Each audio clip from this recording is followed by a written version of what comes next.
अस्सलाम वालेकुम। पेश है इलाकाई खबरों पर मुश्तमिल 4 TV का ये खबरनामा और सबसे पहले नजर डालते हैं सुर्खियों पर। गुर्बत से मुताल्लिक़ मनसूबाबंदी कमीशन के पेश करदा एदाद शुमार में मुसलमान सरफहरिस्त, अक़लियती उमूर के बजट में इजाफे का मुतालबा। लोकसभा में बैरिस्टर ओवैसी की तकरीर।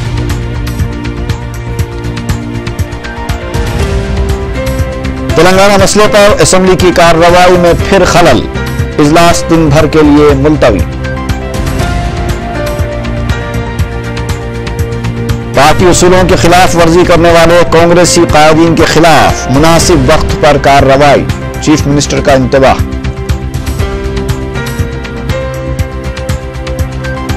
वक्फ बोर्ड के ताल्लुक से गैर मुसद्दिक़ा खबरें शाया न करने, सहाफत से सदरनशीन वक्फ बोर्ड की अपील।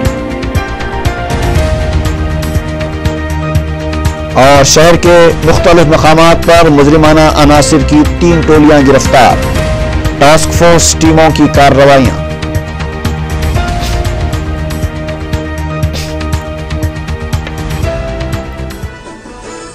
और अब खबरों की तफसील।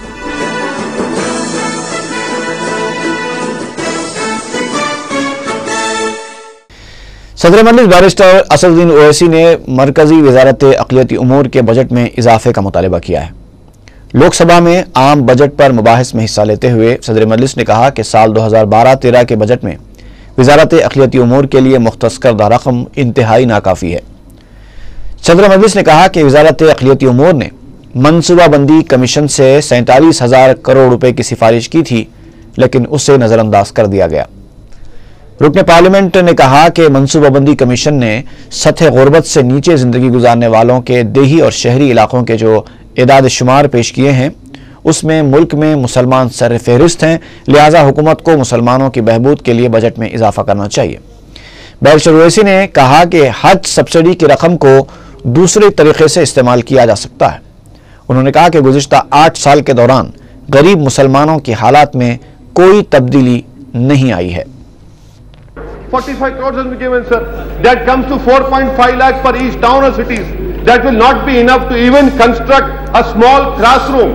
So kindly increase these amounts. Please, we are not ready to accept all these things, because we have to go to the people.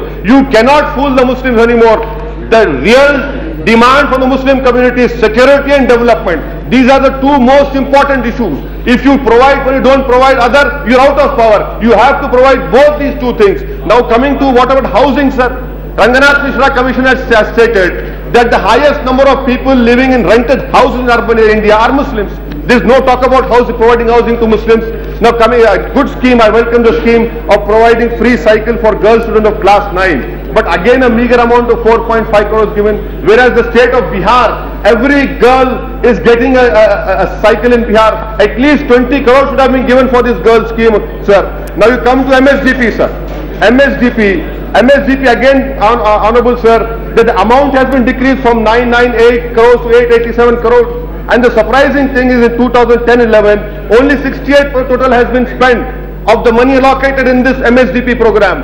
A promise was given to us that the criteria would be decreased from 25 to 15%, wherein 63 more districts will be added. That is not to be found. And the most important point, sir, in MSDP, the targeted communities are Muslims. But it has been diverted to other communities due to adoption of the area approach, because focus is on districts, not on Muslim dominated hamlets.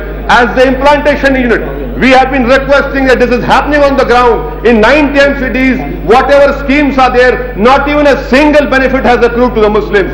Take priority sector lending. The Honorable Finance Minister is here. Your target is 15%, but in that 15%, not even 2% Muslims are getting loans under priority sector lending. Sir, granting aid to Waqf, 13.50 crores.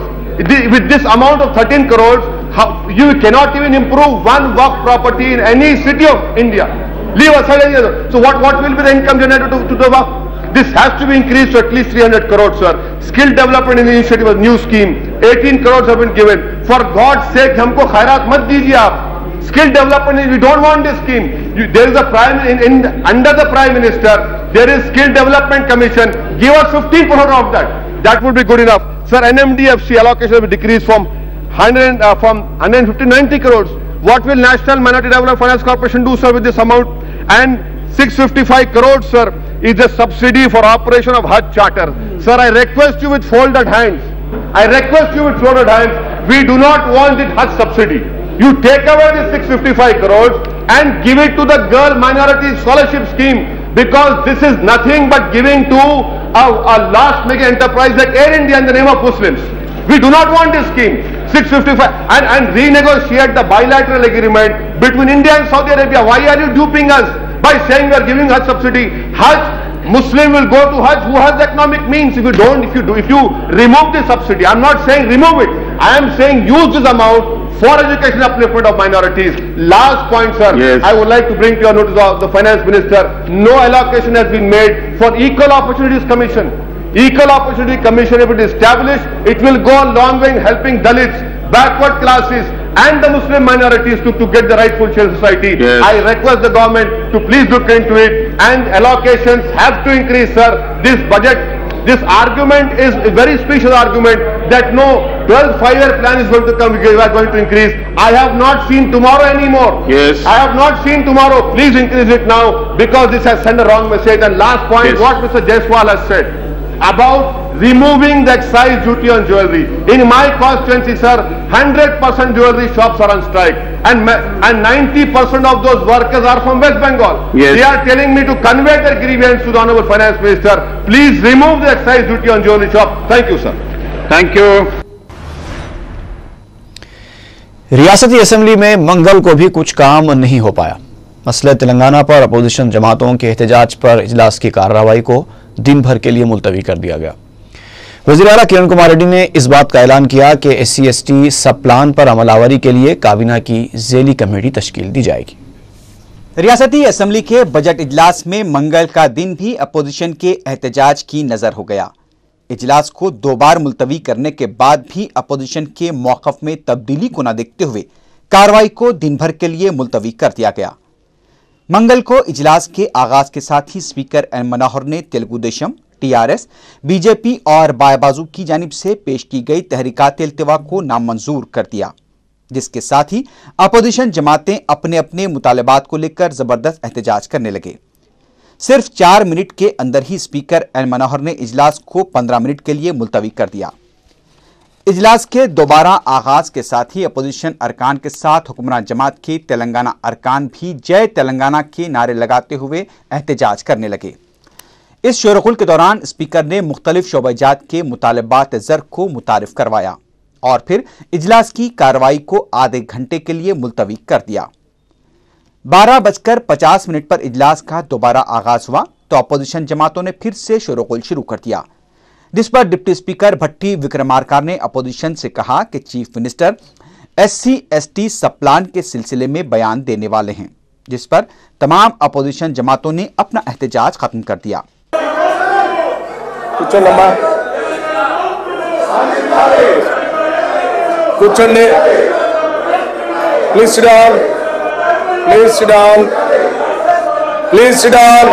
Harish Rao గారు మీ సభ్యులు దయచేసి కూర్చోమని చెప్పండి. Please SIT down. Please SIT down. Please SIT down. Please SIT down. I have to announce you something. Please SIT down. గౌరవ ముఖ్యమంత్రి గారు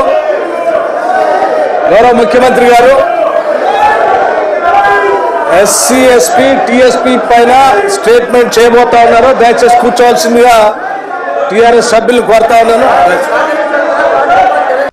बाद में चीफ मिनिस्टर ने इस बात का एतराफ किया कि SC/ST सब प्लान के तहत मख्तस किए जाने वाले फंड्स को मौसर अंदाज में खर्च करने के सिलसिले में तसाहुल बरता जा रहा है। उन्होंने बताया कि इस सिलसिले में काबीना की ज़ेली कमेटी तश्कील दी जाएगी और यह कमेटी 1 या 1.5 माह के अंदर तफसीली रिपोर्ट पेश कर देगी।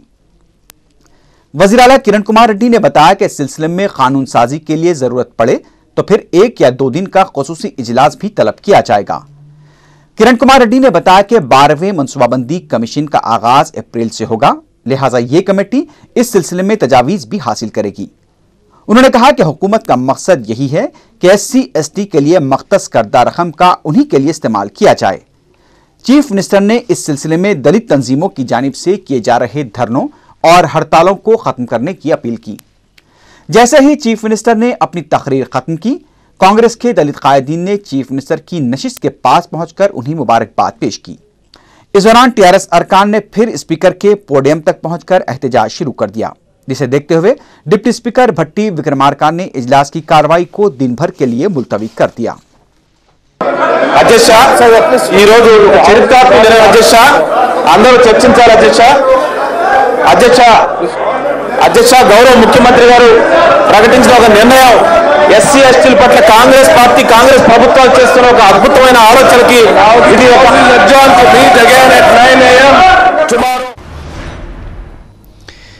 मरकजी वजीर दाखिला पी चिदम्बरम ने फिर कहा है कि मसले तेलंगाना पर मकामी जमातों में इत्तेफाक राय न होने की वजह से मसले की यकसुई में मुश्किलात पेश आ रही। दिल्ली में मीडिया से बातचीत करते हुए चिदम्बरम ने कहा कि पहले मकामी जमातों को तेलंगाना मसले पर इत्तेफाक राय पैदा कर लेना चाहिए, इसके बाद ही कुल जमाती इजलास की तलबी फायदामंद हो सकती है। तेलंगाना बंद का शहर में कोई असर नहीं देखा गया। चंद एक मकामात जैसे उस्मानिया यूनिवर्सिटी और अदालतों के पास एहतजाजी मुजाहरे देखे गए। टीआरएस की जानिब से अलहदा तेलंगाना की तश्कील के मुतालबे पर खुदकुशी के वाक़यात के खिलाफ ऐलान किए गए बंद का जुज़वी असर देखा गया। शहर में बंद का असर नजर नहीं आया। सड़कों पर आरटीसी बसें और ऑटोज मामूल के मुताबिक देखे गए।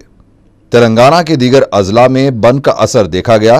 वरंगल, खम्मम, आदिलाबाद, महबूब नगर, करीम नगर और मेदक में कारोबारी इदारे बंद रहे।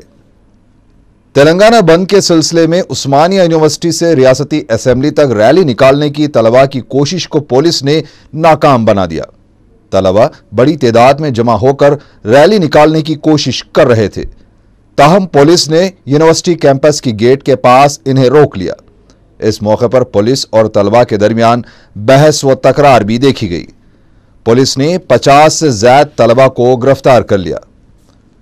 उधर दूसरी जानिब टीआरएस कारकुनों की जानिब से भी तारनाका के पास मोटरसाइकिल रैली निकालने की कोशिश को पुलिस ने नाकाम बना दिया।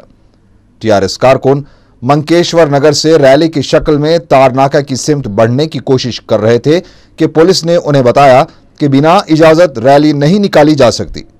इस मौके पर टीआरएस कारकुनों और पुलिस के दरमियान बहस व तकरार देखी गई। पुलिस ने कई कारकुनों को गिरफ्तार कर लिया। चिलकलगुड़े में जबरदस्ती दुकानात बंद करवाने की कोशिश करने वाले बीजेपी कारकुनों को पुलिस ने गिरफ्तार कर लिया। सिकंदराबाद रेलवे स्टेशन पर टीआरएस कारकुनों की जानिब से धरना दिया गया। पुलिस ने एहतजाजी कारकुनों को गिरफ्तार कर लिया। टैंकबंड पर बीजेपी कारकुनों ने रैली निकालते हुए अलहदा तेलंगाना की हिमायत में नारे लगाए।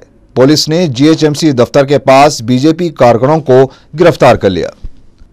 कुतुबुल्लाहपुर में एक शख्स ने अलहदा तेलंगाना की तश्कील का मुतालबा करते हुए पेट्रोल लेकर टावर पर चढ़ गया, ताहम उसे बाद में समझा बुझाकर उतार लिया गया।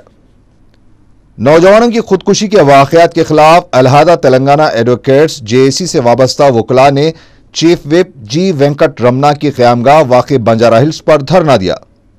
एहतजाजी वकला की जानिब से वेंकट रमना के घर में दाखिल होने की कोशिश को पुलिस ने नाकाम बना दिया। सिकंदराबाद में टीआरएस कारकुनों ने भैंस के चेहरे पर वज़ीर-ए-आज़म मनमोहन सिंह और सोनिया गांधी के पोस्टर्स लगाकर एहतजाज किया। इस मौके पर अलहदा तेलंगाना की हिमायत में नारेबाजी की गई। आंध्र प्रदेश हाई कोर्ट के वकला ने भी हाई कोर्ट से रैली निकालने की कोशिश की, ताहम पुलिस ने मदीना बिल्डिंग के पास वकला को रोक दिया। इस मौके पर वकला और पुलिस के दरमियान बहस व तकरार देखी गई। एलबी नगर कोर्ट में भी बंद की तायद में वकला ने अपनी खिदमात का बाइकआउट किया। शहर के दिगर इलाकों चादरघाट, मलकपेटगंज, एलबी नगर और दिलसुख नगर में हस्ब मामूल चहल पहल देखी गई। एसएससी इम्तिहान भी मामूल के मुताबिक मुनक़िद हुआ। इम्तिहानी मराकज़ पर सरपरस्तों की कसीर तादाद देखी गई। तेलुगुदेशम के रुकन असेंबली रामाराव ने इल्जाम लगाया है कि हुकूमत SC/ST बहबूद में संजीदा नहीं है।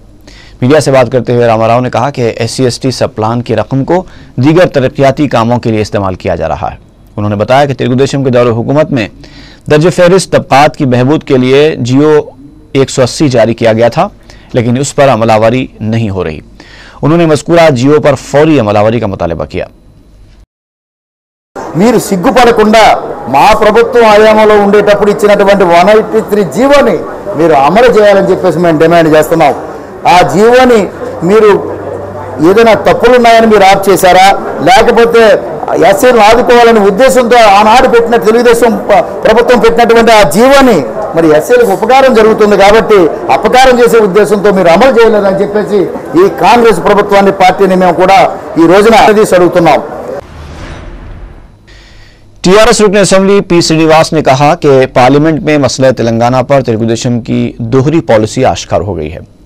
मीडिया से बात करते हुए श्रीनिवास ने कहा कि एक तरफ पार्लियामेंट में टीआरएस और कांग्रेस के अरकान अलहदा तेलंगाना की हिमायत में नारे लगा रहे थे, तो दूसरी तरफ तेलुगुदेशम के अरकान मुत्तहिदा आंध्रा की हिमायत में प्लकार्ड्स थामे हुए थे।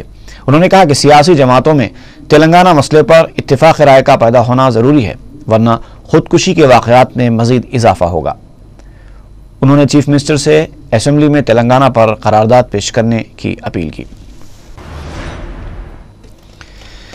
वज़ीर आला किरण कुमार रेड्डी ने पार्टी में जारी दाखिली इख्तिलाफात पर तबसरा करते हुए कहा है कि कांग्रेस में नाराजगियां आम बात है। मीडिया से बातचीत के दौरान किरण कुमार रेड्डी ने कहा कि बास कायदीन पार्टी के उसूलों की खिलाफ वर्जी कर रहे हैं, जिनके खिलाफ मुनासिब वक्त पर कार्रवाई की जाएगी। तेलंगाना मसले पर वज़ीर आला ने कहा कि उन्होंने इस सिलसिले में पार्टी आला कमान से सिर्फ एक बार बात की है।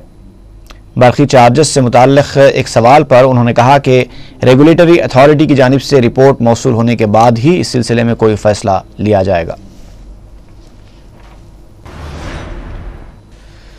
कुल हिंद कांग्रेस कमेटी के सेक्रेटरी पी सुधाकर रेड्डी ने कहा है कि पार्टी में रेड अलर्ट का ऐलान करते हुए पार्टी को मजबूत करने के लिए मौसर हिकमत अमली इख्तियार की जानी चाहिए। मीडिया से बातचीत करते हुए सुधाकर रेड्डी ने असेंबली इजलास के बाद रियासत के तीनों इलाकों के कायदीन के एक वफ्द को दिल्ली जाकर मसले तेलंगाना पर जल्द फैसला लेने के लिए पार्टी आला कमान पर दबाव डालने की जरूरत पर जोर दिया।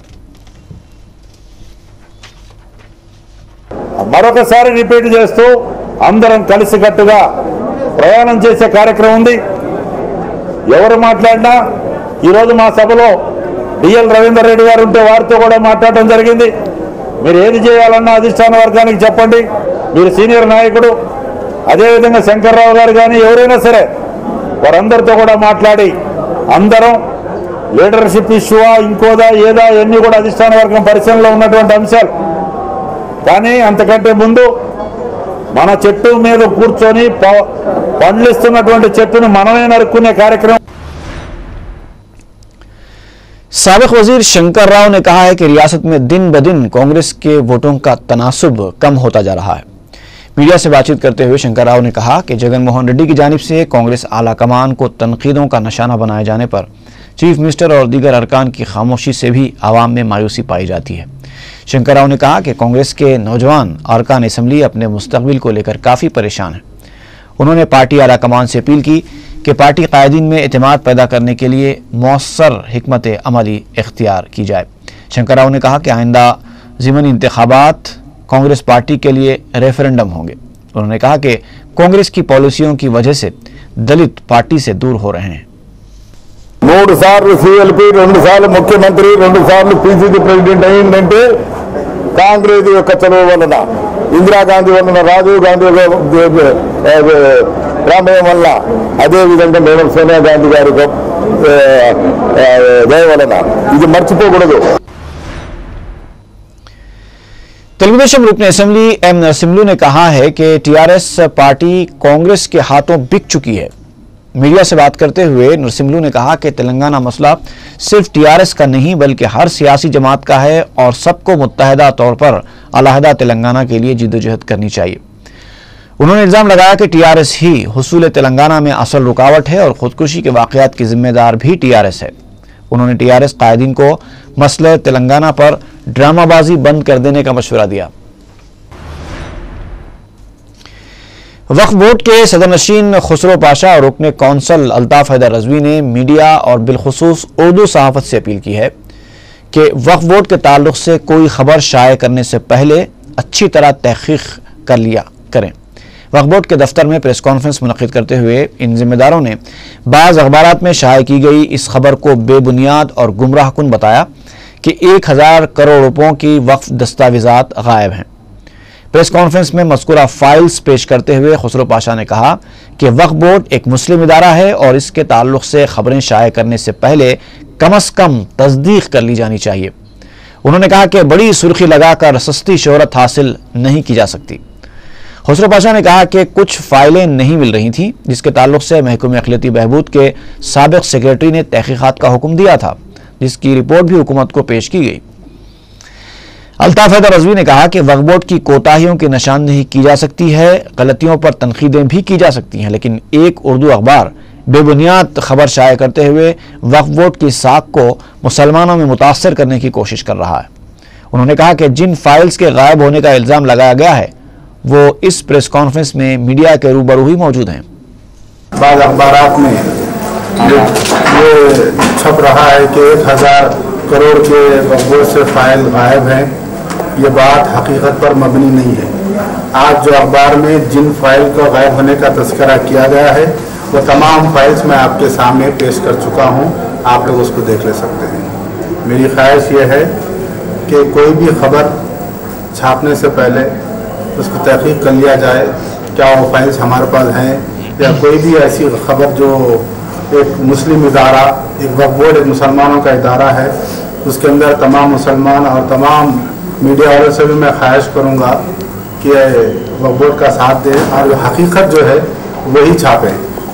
इसके अंदर एक ऐसे महकमे की ताल्लुक़ से जो कहा जा रहा है बिल्कुल गलत है। आप हजरात देख सकते हैं कि कोई भी फाइल गायब नहीं है, आप लोगों के सामने मौजूद है। और 2004-2009 में इल्ज़ाम लगाया गया था कि 100 फाइल गायब है। परसों काउंसिल में क्वेश्चन उठा, उसके अंदर 19 फाइल गायब होने का तस्करा आया हुकूमत आंध्र प्रदेश ने। और आज की न्यूज़ में ये कहा गया है कि मैंने एक इंक्वायरी ऑफिसर अब्दुल गफूर को मुकर्रर किया है, वो बिल्कुल गलत है।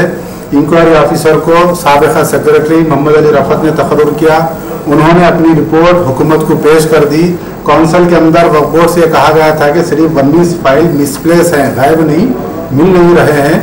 तो हुकूमत ने एक इंक्वायरी ऑफिसर को अपॉइंट किया, अब्दुल गफूर साहब ने अपनी इंक्वायरी हुकूमत को पेश कर दी है। जिस कांग्रेस के मेंबर हैं जानी साहब, उनका सवाल था ये कि वक्फ बोर्ड में कुछ फाइल्स मिसिंग हैं और जिस पे काफ़ी मतलब काउंसिल में हंगामा हुआ था कि फाइल्स मिसिंग है और उसमें एक इंक्वायरी ऑफिसर भी, क्योंकि चेयरमैन की रूलिंग थी, उसमें इंक्वायरी करके काउंसिल में खुद रिपोर्ट सबमिट की जाए, जो 29 के पहले काउंसिल में इसकी रिपोर्ट सबमिट होने वाली है। और इस असना में जो मीडिया में जो बात आई है, ये 1000 करोड़ की जायदाद की फाइल्स मिसिंग है, तो इसमें जो है जहाँ तक कि आप लोगों ने देखा कि तमाम फाइल्स मौजूद हैं। ये वो फाइल्स हैं जो काउंसिल में जो क्वेश्चन में भी ये फाइल्स का जवाब दिया गया था वक्फ बोर्ड की तरफ से कि ये फाइल्स का यहाँ पे मिलना मुश्किल हो रहा है और फाइल्स ढूंढने जा रहे थे। तो ये फाइल्स अल्हम्दुलिल्लाह यहाँ पे मौजूद हैं, आप लोग सब देख सकते हैं। और जहाँ तक के रिपोर्ट का सवाल है, इंक्वायरी गवर्नमेंट की तरफ से कायम की गई है। APSRTC की जानिब से 22 जनवरी को जूनियर असिस्टेंट की जायदादों के लिए मुनक़िदा तहरीरी इम्तिहानात के अहल उम्मीदवारों की फहरिस्त RTC की वेबसाइट पर जारी कर दी गई है। उम्मीदवार APSRTC.gov.in पर तफसीलात हासिल कर सकते हैं। शालीबंडा और गुलजार हाउस के तिलाई जेवरात के ताजिरों ने एक्साइज ड्यूटी बर्खास्त करने का मुतालबा करते हुए एहतजाज किया। इस मौके पर एहतजाजी ताजिर जेवरात हाथों में लिए हुकूमत के खिलाफ नारेबाजी कर रहे थे। तंजीम के खाजिन ने मीडिया को बताया कि हैदराबाद शहर को निज़ाम दौरे हुकूमत में सोने की चिड़िया से ताबीर किया जाता था, जबकि हुकूमत की जानिब से सोने की तिजारत पर टैक्स आयद करने से उनका कारोबार मुतासर हो रहा है। B.Ed तेलुगु मीडियम उम्मीदवारों ने मॉडल स्कूल्स के तकर्रुरात में उन्हें भी मौका फराहम करने का मुतालबा करते हुए स्कूल एजुकेशन कमीशन के दफ्तर पर धरना दिया। उम्मीदवारों ने बताया कि B.Ed मुकम्मल होने के बाद भी उनके साथ नाइंसाफ़ी हो रही है। बाद में पुलिस ने एहतजाजियों को गिरफ्तार किया। एजुकेशन कमीशन के अहदेदार उम्मीदवारों और मीडिया का सामना करने से गुरेज करते नजर आए।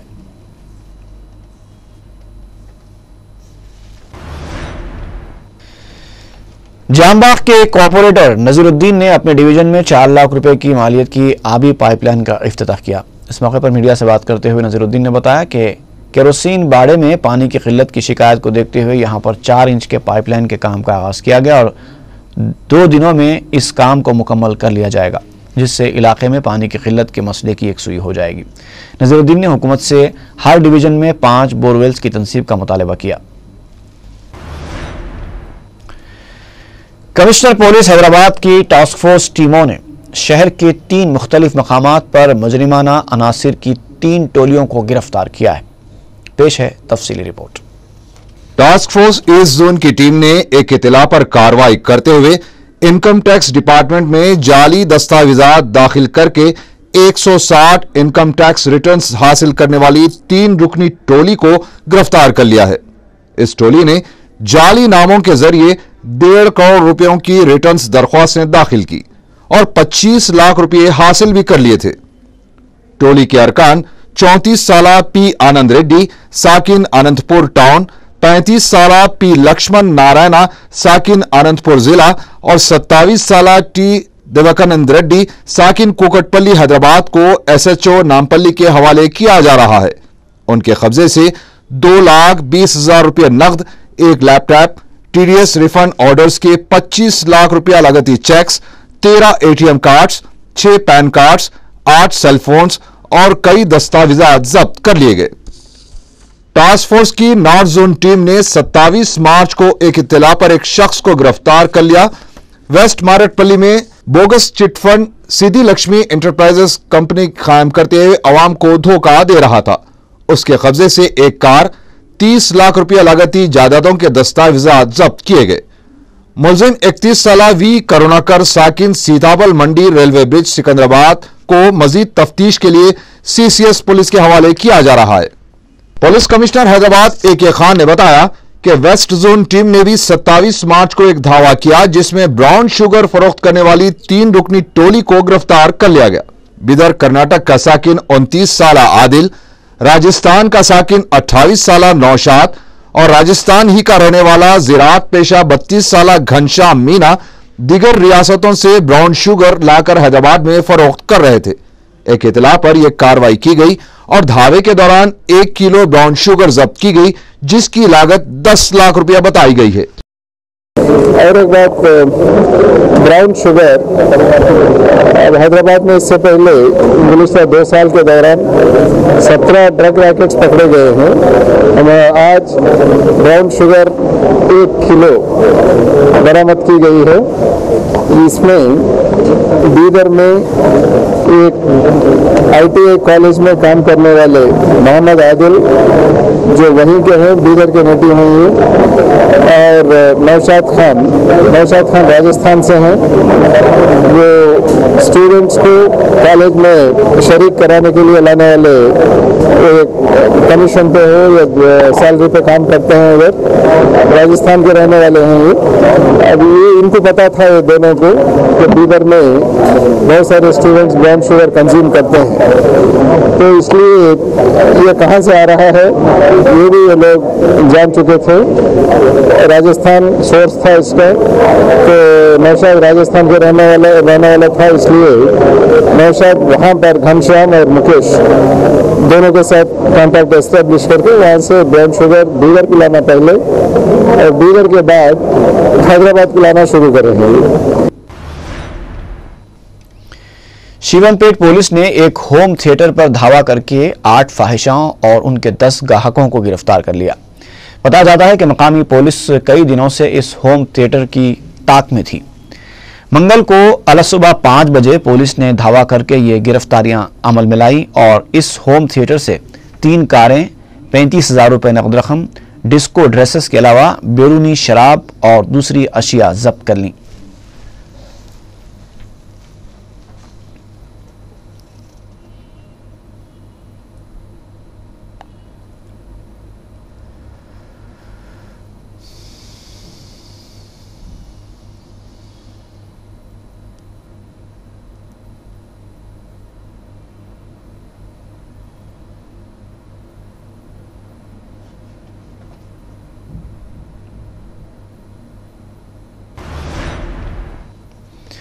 याकूतपुरा रेलवे स्टेशन पर एक मालगाड़ी में खराबी होने की वजह से दूसरी ट्रेनों की आमद-ओ-रफ्त मुतासर हो गई। रेलवे हुकाम ने बादअज़ां इंजन तब्दील करके मालगाड़ी को रवाना किया। इस दौरान 2 घंटों तक मुसाफिरीन को जहमत उठानी पड़ी। बताया जाता है कि यह मालगाड़ी सिकंदराबाद से फलकनुमा रवाना होने के दौरान याकूतपुरा रेलवे स्टेशन पर खराब हो गई थी।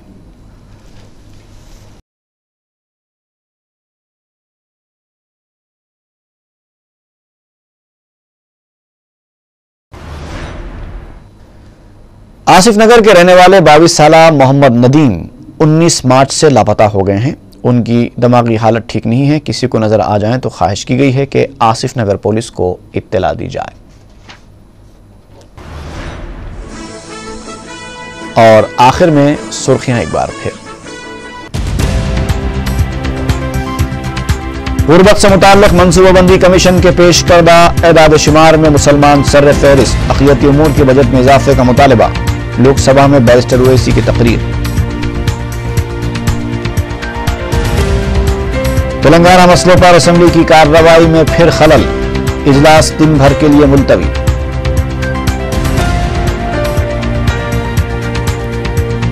पार्टी उसूलों की खिलाफ वर्जी करने वाले कांग्रेसी कायदीन के खिलाफ मुनासिब वक्त पर कार्रवाई, चीफ मिनिस्टर का इंतबाह।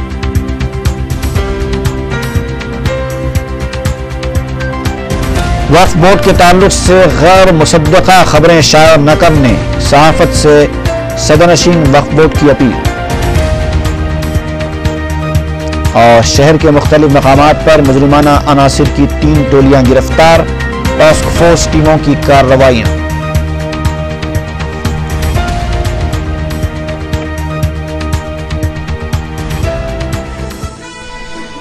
इसी के साथ ही 4 TV का ये खबरनामा यहीं पर खत्म हुआ। इजाजत दीजिए, फी अमानिल्लाह।